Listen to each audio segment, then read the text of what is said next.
Bonjour à tous et bienvenue dans cette nouvelle vidéo où on va faire un petit tour de tout ce que je vais avoir sur moi pour la course qui arrive maintenant dans 2 jours, la Saint-Élion. Donc je vais vous montrer un petit peu tout ce que je vais emmener, tout ce que je vais porter, tout ce que je vais avoir dans le sac, que ce soit en termes de vêtements et de nutrition. Normalement j'ai fait ça bien, c'est pas mal dans l'ordre, donc je vous propose d'attaquer sans tarder.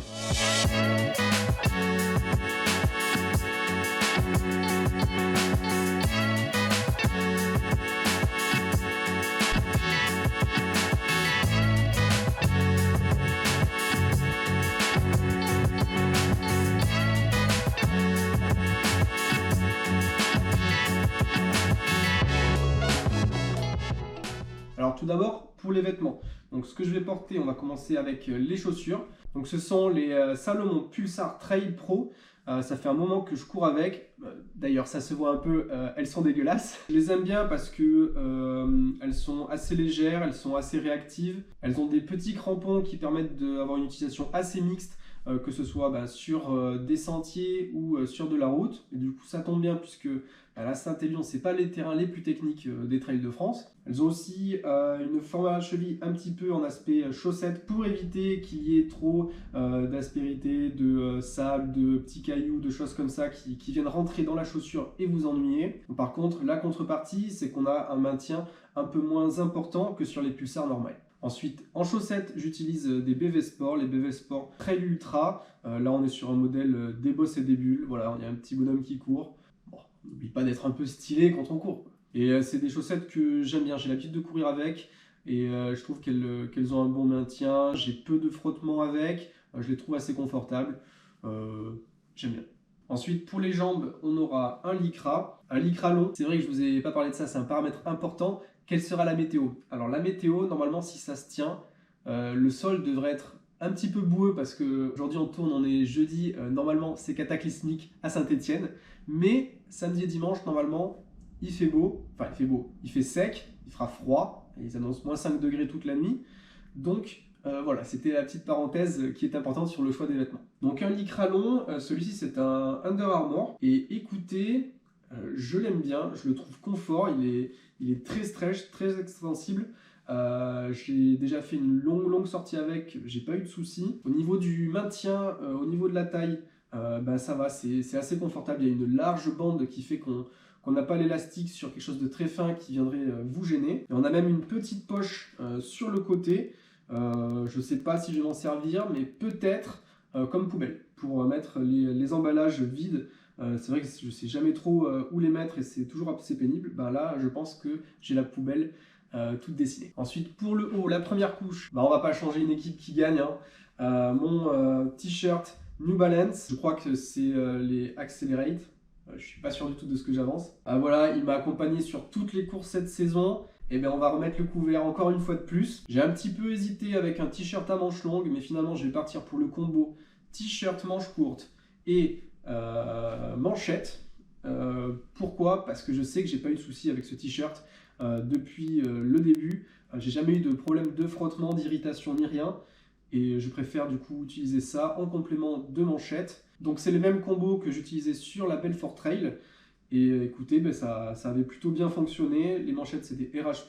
Il me semble que c'est des manchettes de vélo de la marque d'Intersport. Et écoutez, je pense que ça fera bien le taf pour cette Saint-Élion. Juste en dessous, j'aurai une ceinture cardiaque. C'est la Garmin HRM Pro. J'aime bien avoir cette information, savoir si je suis pas trop dans le rouge. J'avoue, je suis un petit peu un geek des data. Donc quand je me serai un petit peu reposé quelques jours après, je pourrais un petit peu regarder tout ça. Donc ceinture cardiaque. Maintenant la deuxième couche. Je ne suis pas habitué à courir avec une deuxième couche parce que déjà là on est presque le 1er décembre mais on n'a pas encore eu de température froide et généralement même pour mes footings quand il fait très froid je cours juste avec un t-shirt à manches longues en dessous d'un impair. Mais là je me dis que c'est moins 5 degrés pendant 9-10 heures. Je pense que je la regretterai pas. Donc c'est une deuxième couche de la marque Ruka. Elle est assez légère, c'est pas quelque chose de très épais. Il y a une petite capuche, j'avoue que ça va plus m'emmerder qu'autre chose parce que j'en aurais pas trop besoin. J'ai pu la porter un petit peu à l'occasion, mais pas forcément sur des séances de sport. Elle a l'air confortable, assez légère. Bah écoutez, on va tester ça le jour de la course et on verra bien ce que ça donne. Juste au-dessus, j'aurai un tour de cou que je mettrai sur le cou. On peut les mettre un petit peu partout. Pour le cou, il sera sur mon cou. Bon, ben un buff, un classique. Là, c'est un Running Heroes. Et voilà, c'est pour être assorti avec l'imperméable. Sur la tête, ensuite, un bonnet. Ça, je pense que c'est un de mes articles préférés. C'est un bonnet imperméable de la marque Gore. C'est une dinguerie, ça. Ça, c'est incroyable à quel point ça tient chaud. Il est confortable. À l'intérieur, c'est un petit peu une matière un peu polaire. Enfin, c'est... Oh là là. Oh là là. J'adore.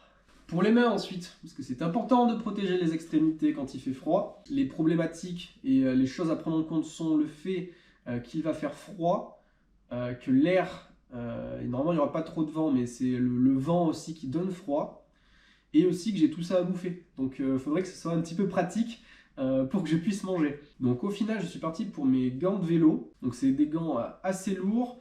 Ils sont pas ultra chauds comparés à mes petits gants polaires. C'est des gants de base polaires de chez Decathlon, mais ceux-ci sont quand même bien moins chauds que les polaires.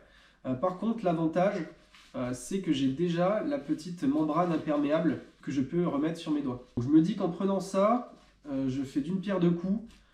Non seulement j'ai des gants un petit peu pour la chaleur, plus un côté un peu coupe-vent, sans m'éviter de devoir sortir la surcouche imperméable à chaque fois que je vais ouvrir une gomme ou manger des noix. Écoutez, on verra, j'ai l'habitude de courir avec, hein, ils sont pas incroyables, surtout qu'à l'intérieur j'ai des fils qui commencent un petit peu à se découdre, donc parfois je passe mon doigt au mauvais endroit. Mais bon, on va encore leur faire confiance une fois de plus. Et pour terminer avec les vêtements, système 3 couches, la dernière couche, la couche coupe-vent imperméable. Donc on a ici la veste Trail de chez Salomon. C'est une veste qui est imperméable, même si normalement on devrait rester au sec pendant la course. Elle a l'avantage à l'arrière, c'est pour ça qu'elle a été créée, d'avoir un système de doublure pour permettre de mettre la veste par-dessus le sac pour éviter d'avoir des points de pression sur la veste et que l'eau passe à travers par capillarité. Moi ici, je pense que si la météo est vraiment sèche, je pense que je mettrai le sac par-dessus la veste. Ça reste quand même beaucoup plus pratique pour s'alimenter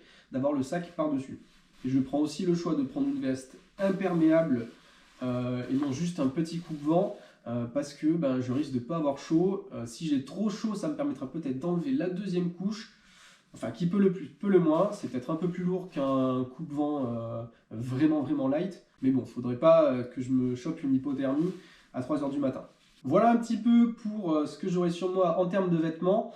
Alors on va passer maintenant à la deuxième partie de la table, tout ce qui est emport, alimentation, gadgets et crème. Alors, le sac. Donc le principal de l'emport sera dans mon sac qui est le Advanced Skin 12 litres. Donc voilà, un sac Salomon avec, vous connaissez un petit peu classique, les accroches au niveau de la poitrine. On a deux poches pour mettre des flasques sur le torse.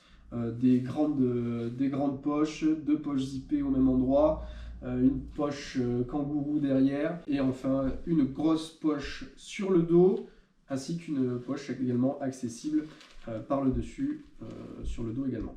Et donc l'idée c'est de venir ranger tout ça là-dedans. Je partirai également avec une ceinture, c'est la ceinture Pulse Belt de chez Salomon. J'ai les lettres qui se sont effacées donc je suis pas sûr que ce soit le Pulse. Donc ça en fait ça sera pour mettre mon téléphone ainsi que ma caméra. Oui, je vais filmer pendant la Saint-Élion. Je ne sais pas trop si ça va servir à grand chose. Vu qu'on sera dans le noir avec les GoPro dans le noir, c'est pas terrible. Mais bon, je vais essayer de vous amener avec moi pendant cette aventure. C'est une ceinture que j'ai l'habitude de porter. Elle est un poil petite pour moi. Ça fait que ça me ceinture quand même un tout petit peu au niveau du bas du ventre et des hanches. Mais bon, j'ai que ça. Donc on va faire avec. Mais bon, je suis quand même habitué à courir avec, donc ça ne devrait pas poser de soucis. Alors au niveau de l'éclairage, on part avec une Petzl. C'est la Petzl EcoCore. Donc EcoCore parce qu'elle est utilisée avec une batterie. D'ailleurs, j'en ai une de rechange parce que c'est obligatoire. C'est marqué dans le règlement. Ce qui n'était pas marqué dans le règlement, c'est qu'il fallait une deuxième lampe torche. Par contre, ils l'ont marqué avant-hier dans le mail qu'ils ont envoyé. Je suis désolé, là j'ai pas eu le temps d'aller en acheter une. Donc une lampe torche plutôt bien efficace avec une belle portée, pas mal de lumens. Le maintien se fait de façon très facile et très confortable au-dessus de la tête. C'est réglable via un élastique qu'on tire pour venir serrer. L'inclinaison de la tête est également réglable pour bien éclairer là où on met les pieds et ne pas arroser la lune. Et on a un bouton juste en dessous pour venir régler tout ça. Ensuite, on a un petit gobelet en plastique. C'est du plastique, il me semble. Je ne sais plus. 200 ml. C'est rétractable, pliable peut-être plutôt. C'est assez léger. C'est également dans le matériel obligatoire puisqu'on ne distribuera pas de gobelet sur les ravitaillements. Donc si on veut boire quelque chose, il faut un gobelet. Je ne sais pas si je vais trop m'en servir. Généralement, il est plus là pour faire la figuration vu que j'ai mes flasques. Mais bon, on part avec. Pour moi, je vais boire dans des flasques. Alors j'en ai 3. Ce sont les flasques Salomon avec les grosses têtes d'ouverture là. Donc ça, c'est vraiment top pour pouvoir non seulement recharger plus facilement de l'eau sans en mettre partout, mais également, on le verra plus tard, pour mettre tout ce qui est boissons isotoniques, etc., les poudres, et ben avoir cette grosse ouverture, ça permet de pouvoir éviter d'en mettre partout et de galérer à mettre la poudre. Je ne sais pas si je partirai avec les 3, je pense que 2 suffiront, parce que généralement, je bois à peu près 1 litre pour 2 heures. J'ai regardé, on a fait un petit plan de route avec Olivier, normalement, on ne devrait pas avoir de bloc de plus de 2 heures, beaucoup plus de 2 heures entre 2 ravitaillements. Surtout qu'en plus, je sais que c'est pas bien, mais quand il fait moins 5 degrés, on a tendance à un peu moins bien s'hydrater. Enfin, on a tendance à boire un peu moins régulièrement. Donc je ne sais pas si je prendrai la 3e. Je vais partir à Lyon en tout cas avec. Et après, je verrai si je la prends avec moi dans le sac. Peut-être que je la prendrai sans la remplir, au cas où, si vraiment j'ai un coup de mou et je sens que je ne peux pas tenir un petit peu ce qu'on a prévu et que les temps vont un petit peu s'accumuler entre les ravitaillements. Dans ce cas-là, je la remplirai. Je ne sais pas trop encore. Et ce que je fais généralement, donc en fait j'en ai 2 modèles. Donc j'en ai un de couleur bien plus foncée et les couleurs standards. Et en fait ça m'aide parce que c'est dans celle-là que je mets tout ce qui est poudre, boisson, isotonique, pastilles et compagnie.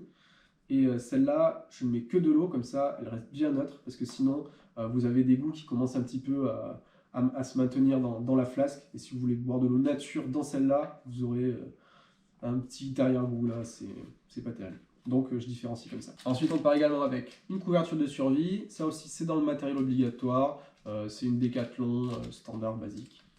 Standard. Je pars également avec ceci. Donc là c'est un petit ziploc avec du papier toilette dedans et de quoi me faire 2 petits bandages si jamais j'ai des ampoules, je me fais mal quelque part ou quoi, j'ai de quoi soigner un petit bobo.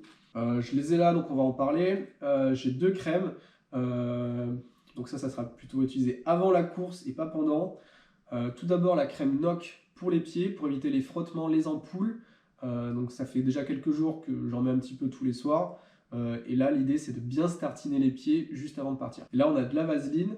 Ça c'est la première fois que je vais en utiliser, mais en fait je me suis rendu compte que courir pendant plus de 5 heures, ça me donnait des irritations en haut des cuisses et au niveau des fesses. J'appelle ça délicatement des irritations. Donc là je vais mettre un peu de vaseline en haut des cuisses, parce que mine de rien, quand on court pendant à peu près 7h30, parce que mine de rien, quand j'avais fait la Belfort Trail, 55 bornes, j'avais fait à peu près 66 000 pas, donc forcément ça fait des frottements. Donc j'espère qu'avec ça, je n'aurai pas de soucis.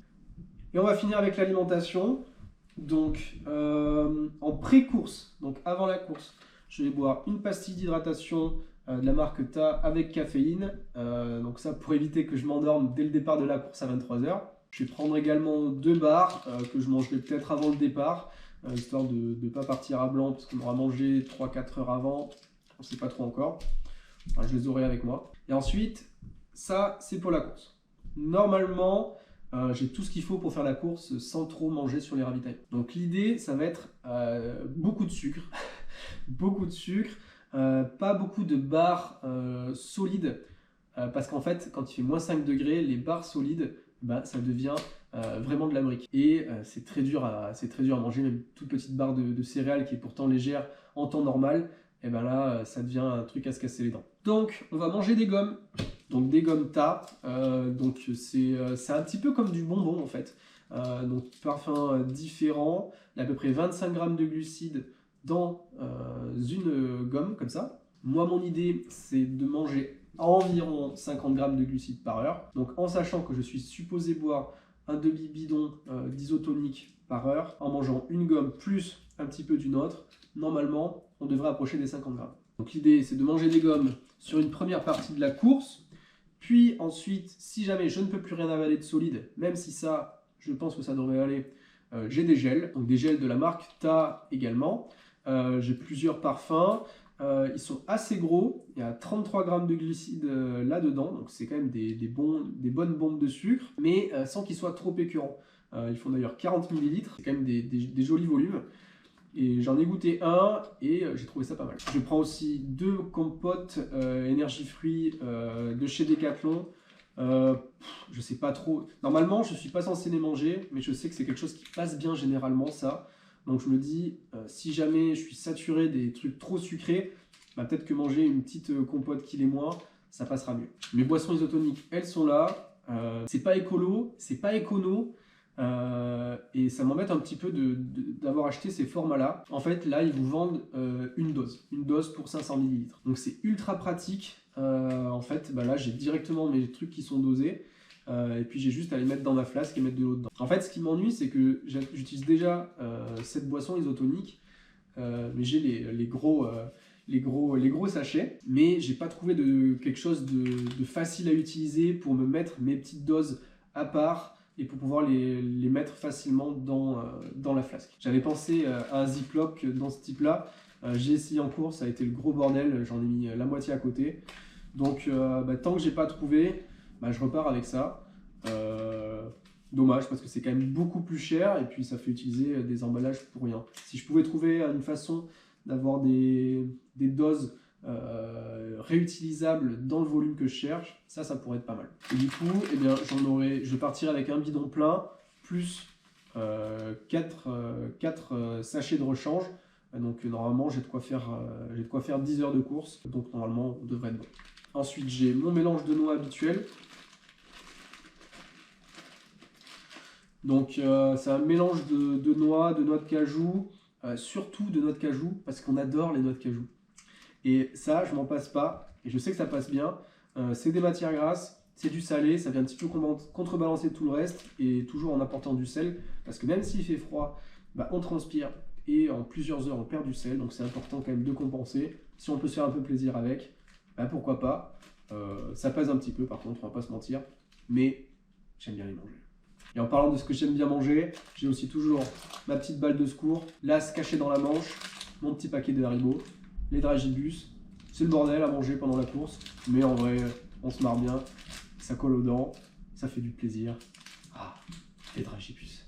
Voilà, je pars également bien sûr avec mon téléphone, ma caméra qui filme et ma montre. Sur ma montre, du coup, je pourrais enregistrer la course et j'ai également le parcours pour savoir où est-ce que j'en suis, ainsi qu'une stratégie Pace Pro. Donc, en fonction du temps qu'on veut mettre, eh bien, ça nous dit si on est dans les temps, si on est en avance, si on est en retard ou pas. Je bouge beaucoup mes bras. Et puis, voilà, hein, j'ai plus rien à dire. Hein. C'est fini. Hein. Donc voilà, tout ce que je vais porter avec moi. J'espère que ça se passera bien. Et voilà, je pense qu'on va s'arrêter là pour cette vidéo. J'espère que ça n'a pas été trop long. Merci d'avoir regardé jusqu'au bout. N'oubliez pas de vous abonner, de lâcher un petit pouce bleu pour m'encourager. Dites-moi si vous avez déjà fait ce genre de format, si vous avez trouvé des idées à modifier ou si vous avez trouvé des trucs sympas. Petit commentaire, un petit pouce bleu.